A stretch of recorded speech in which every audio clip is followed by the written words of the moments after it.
This is a disease, I think, that has a number of sort of mysteries involved compared to the usual respiratory virus. So this can be a really wicked virus in some people. Um dos mistérios desse vírus, que muitas vezes é bem cruel, é o seu impacto sobre o cérebro e o sistema nervoso, como pontuou o médico Gregory Poland, cientista da Mayo Clinic, uma das instituições médicas mais respeitadas dos Estados Unidos. Nesse momento, são inúmeras as pesquisas que estudam essa ação. Porém, algumas conclusões já foram apontadas. Uma investigação conduzida pela Universidade de Yale indica que o novo coronavírus pode infectar os neurônios e invadir o cérebro e os vasos sanguíneos cerebrais. Causa estragos psíquicos e neurológicos de maior ou menor gravidade. Um deles, aliás, é bem comum e às vezes tem efeito prolongado. O mais comum é a perda do olfato e a perda do paladar também, né? Às vezes eles voltam assim rapidinho, mas em alguns casos pode demorar bastante para a pessoa recuperar. Mas a lista de sintomas neuropsicológicos é bem maior. Há relatos de confusão mental, convulsões, ansiedade e depressão. Alguns deles só aparecem mais tarde, mesmo após o paciente se recuperar da inflamação nos pulmões. O estudo de Yale também revela que a Covid-19 pode provocar inflamação no cérebro, com obstrução de vasos sanguíneos e prejuízo às regiões cerebrais atingidas. Uma outra avaliação, com 236 mil pacientes nos Estados Unidos, aponta que os riscos de algum tipo de consequência prolongada não se limitam aos pacientes que foram internados em estado grave. E não foi o único estudo que chegou a essa conclusão. O INCOR acompanhou 185 pacientes que se recuperaram da Covid-19 no ano passado.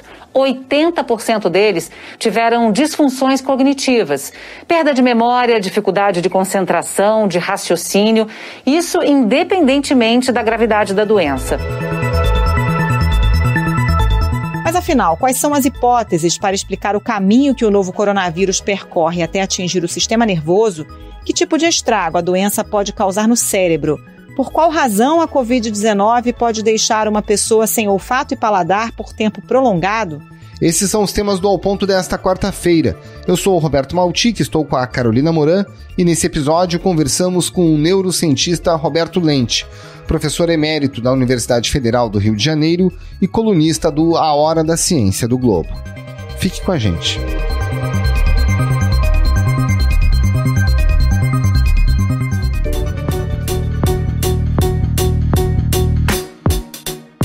Dr. Roberto Lente, a gente já aprendeu que o novo coronavírus entra no corpo pelas vias respiratórias e depois segue para o pulmão e aí provoca as inflamações, essa síndrome respiratória aguda grave que a gente já se acostumou a ouvir falar.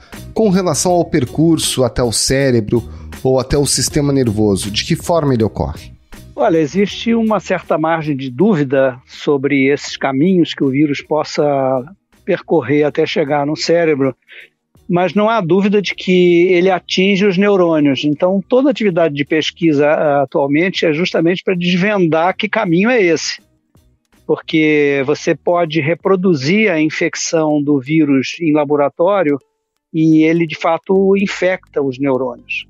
Agora, como ele entra é que é uma questão. Então, uma primeira hipótese é que ele entre pelas vias olfatórias, porque como ele provoca anosmia, né, a falta de olfato é um dos sintomas mais comuns da Covid-19, né, e como o olfato é mediado por células neurais, por neurônios situados no epitélio, né, na mucosa do nariz, então a primeira suposição é que o vírus entre ali, causa anosmia no paciente, e essas células nervosas se comunicam diretamente com o cérebro, então o vírus seguiria por dentro desses neurônios até o cérebro, e aí infectaria, enfim, o resto do sistema nervoso central.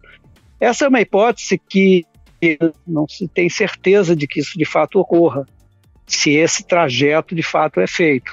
Uma outra possibilidade que se aventou é que o vírus entre pelos capilares do cérebro, capilares sanguíneos do cérebro. Os capilares do cérebro possuem a molécula, a proteína que agarra no vírus e joga ele para dentro. Se chama ECA2. É uma abreviatura, né? Então, o vírus agarra nessa proteína e entra para dentro das células dos capilares sanguíneos cerebrais. Bom, aí dentro desses capilares ele causa uma porção de coisa. Trombos, coágulos, e aí isso pode explicar uma série de fenômenos neurológicos. Então essa seria uma outra possibilidade. Médicos norte-americanos perceberam um aumento 7 vezes maior no número de casos de AVC. Isso numa população considerada jovem, com menos de 50 anos. A suspeita é que esse aumento tenha sido provocado pelo coronavírus.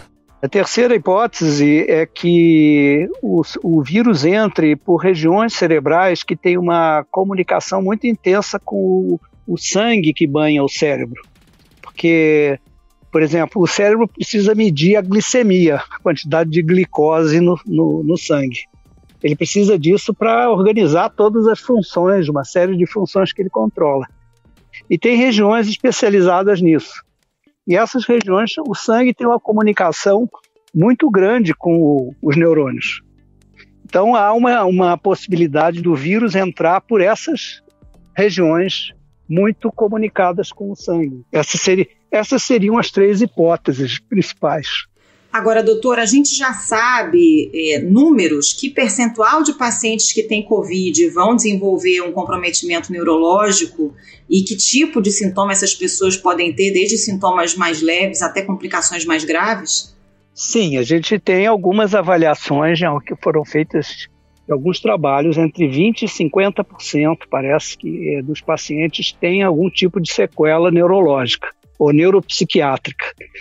Essas sequelas podem variar, tem a anosmia, que a gente já falou, a alteração do olfato, pode ocorrer tromboses e acidentes vasculares cerebrais, cujos sintomas então são muito variados, podem ser desde convulsões, pode ocorrer perda de função, de funções psicológicas. Existe um tipo de sintoma que se chama brain fog, em inglês, é como se fosse neblina cerebral.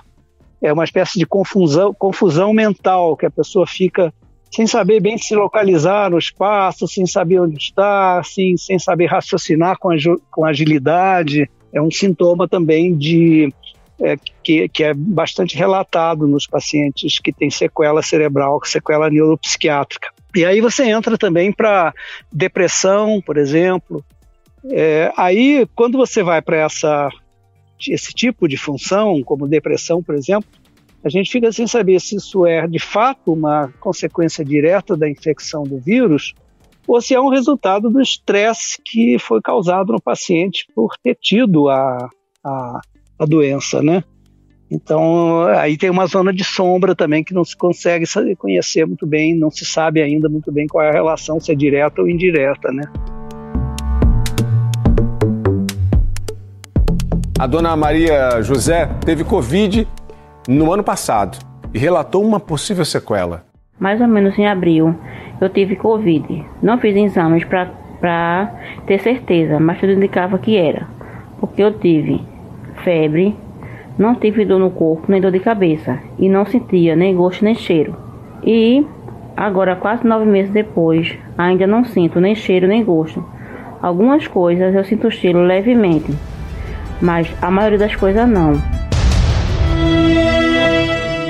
Agora, com relação a essa perda de paladar e de olfato, né, que é muito reportada desde o início da pandemia e às vezes as pessoas ficam por muito tempo sem olfato e sem paladar. Até onde a gente já descobriu esse impacto? O que acontece? Isso aí, a entrada do vírus no sistema respiratório é pelo nariz, né? Então ele vai procurar, ele entrando pelo nariz e pela boca também, né?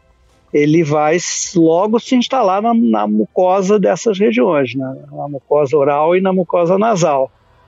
Então esse é o primeiro ponto de entrada no organismo. E daí ele vai para o sistema respiratório muito rapidamente, muito fortemente. Bom, e aí nessas regiões você tem neurônios que são responsáveis pelo paladar, respectivamente, e pelo olfato. E esses neurônios são atingidos pelo vírus, os neurônios que ficam nessas mucosas, né? E por isso a pessoa perde o paladar e perde o olfato. Dependendo da intensidade do ataque do vírus, da carga viral que aquele paciente tenha, o estrago vai ser maior ou menor. E, por consequência, a duração dos sintomas e a lentidão, a velocidade, na verdade, de recuperação dessas funções vai variar. Então, se a carga viral for muito grande naquele paciente e a lesão dos neurônios olfatórios for muito extensa, a reposição desses neurônios vai ficar prejudicada. Não se sabe ainda, tem pacientes que estão há um ano sem o olfato. E a gente não tem certeza, inclusive, se o olfato vai voltar ou não. Porque os neurônios olfatórios podem ser repostos, porque existem células-tronco no nariz e células-tronco também na mucosa oral, na boca, né, do paladar, relacionado ao paladar. E a gente não sabe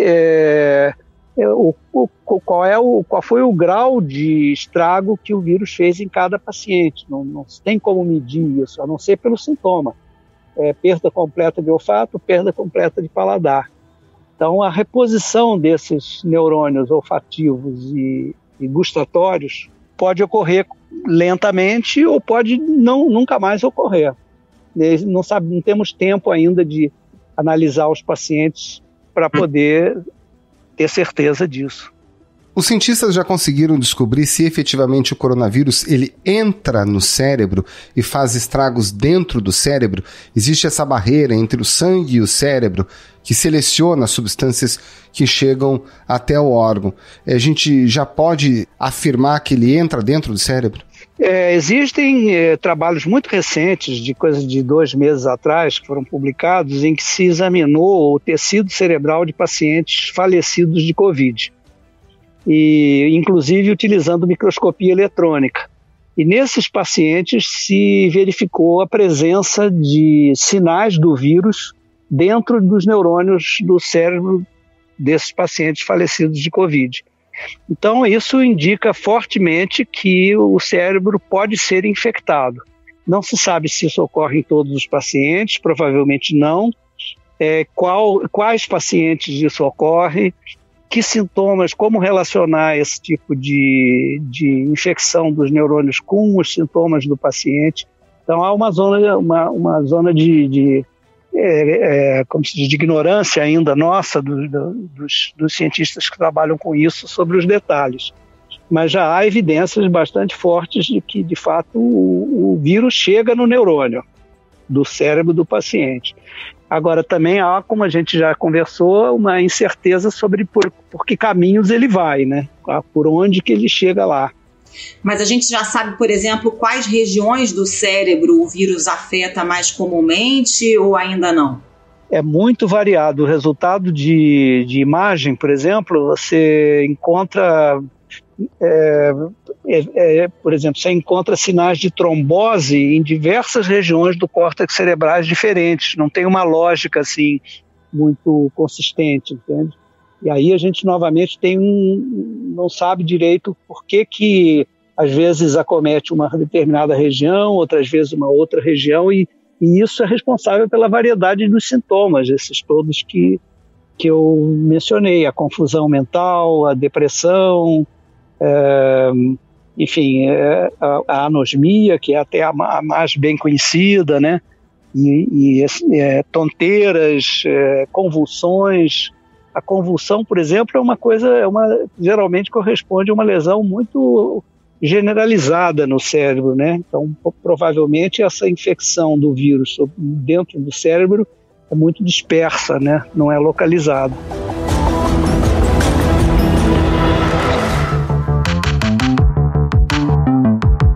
Agora, doutora, a gente está falando de sintomas muito variados, né? O senhor falou desde ansiedade, perda de memória, déficit cognitivo, depressão, enfim, tem muita coisa relacionada. Dá para saber o que disso tem relação diretamente com o vírus, ou pode ser consequência da inflamação, ou ainda da formação de trombos, né? Porque a gente sabe que está muito associado à Covid, e ainda tem um aspecto emocional mesmo da pandemia e de todo o estresse gerado pela doença. Dá para dissociar tudo isso e saber quais são exatamente as causas? Olha, você levantou todas as causas que são objeto de estudo, né? Você tem uma reação inflamatória muito forte que atinge o cérebro, né? Uma chamada tempestade de citocinas, né? Que atinge o cérebro também, uma reação inflamatória grande. E aí as células inflamatórias que estão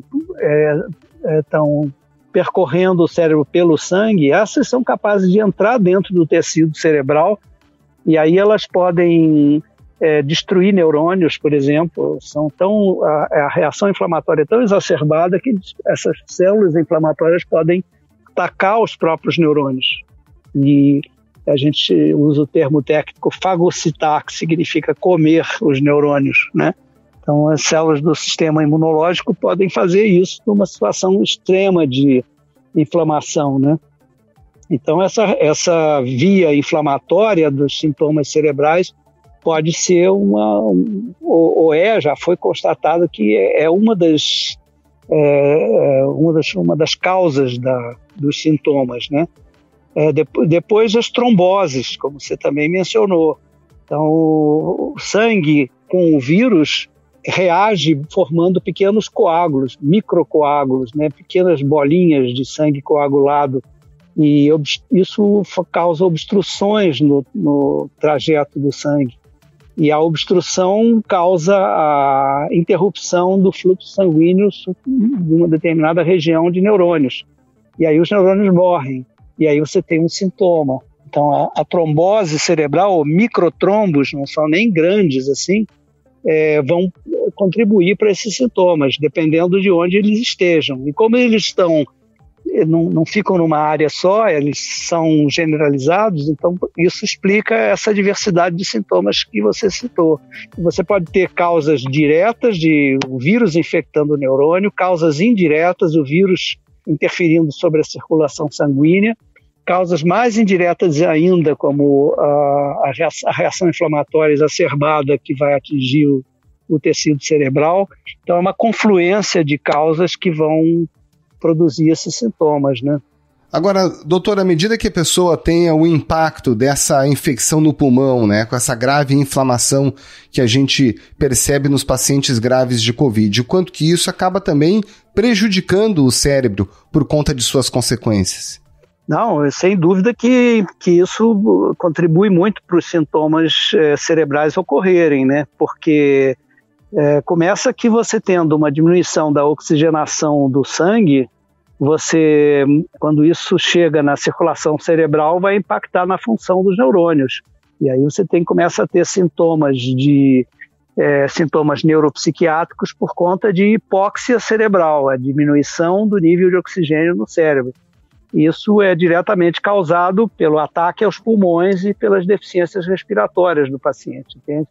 Então, você vê como o cérebro ele pode ser atingido de várias maneiras, pelas dificuldades respiratórias do paciente, que causam hipóxia e que impactam no cérebro, ou por essas vias indiretas que a gente mencionou, os capilares sanguíneos cerebrais, a via de entrada possivelmente direta através do nervo olfatório, e todas essas que a gente discutiu, né?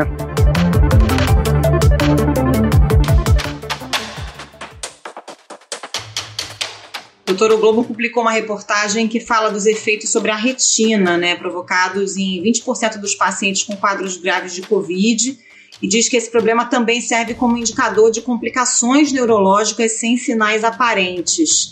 A Covid pode causar danos que a gente nunca vem a conhecer, mesmo que não provoquem aí um maior impacto no curto ou até no longo prazo?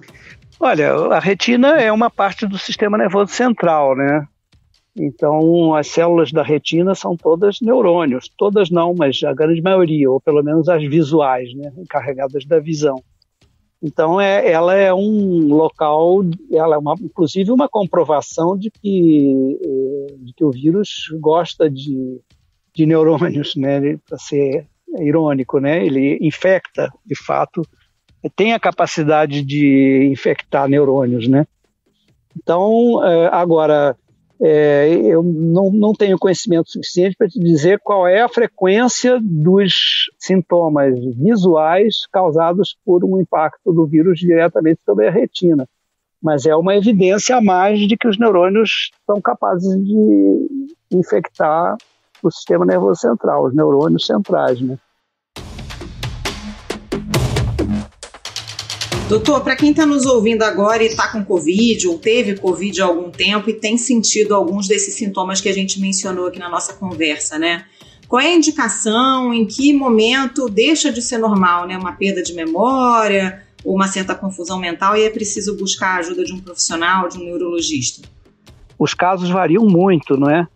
Então, eu acho que o critério para a procura de um cuidado por parte de um neurologista deve ser assim, avaliada pela gravidade do sintoma que o paciente apresente, seja ele próprio avaliando ou a família. Por exemplo, se você tem um esquecimento breve e você diz, alguma coisa está errada, eu estou me esquecendo de algumas coisas e tal, isso não significa um sintoma muito grave. E nesse momento em que os hospitais estão todos lotados, em que os médicos são sobrecarregados, o paciente pode decidir que não se justifica buscar um médico. Agora, se ocorrer confusão mental muito forte, por exemplo, que a família observe, que é esse brain fog, como se diz no jargão médico, né? Aí o paciente é indicado que ele busque ajuda médica, entende? Então depende um pouco da intensidade dos sintomas. O paciente tem uma convulsão, por exemplo, depois da infecção, depois que ele tem a síndrome respiratória, por exemplo. Ele melhora da síndrome respiratória, ele vai para casa e aí de repente ele tem uma convulsão. Ele tem que imediatamente procurar um médico, porque esse é um sintoma grave. Se ele tiver só uma dor de cabeça persistente, talvez não seja o caso, ele vai ter mais cautela. Então é uma questão assim de bom senso entre o paciente, os familiares e os próprios médicos que atendem esse paciente, né?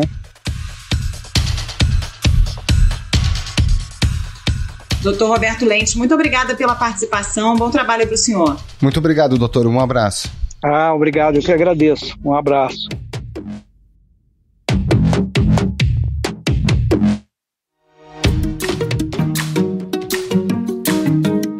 Esse foi o Ponto de hoje, o podcast diário da redação do Globo. Nessa conversa a gente conta com a participação de toda a equipe do jornal, as mesmas pessoas que levam até você informação e análise de qualidade todos os dias.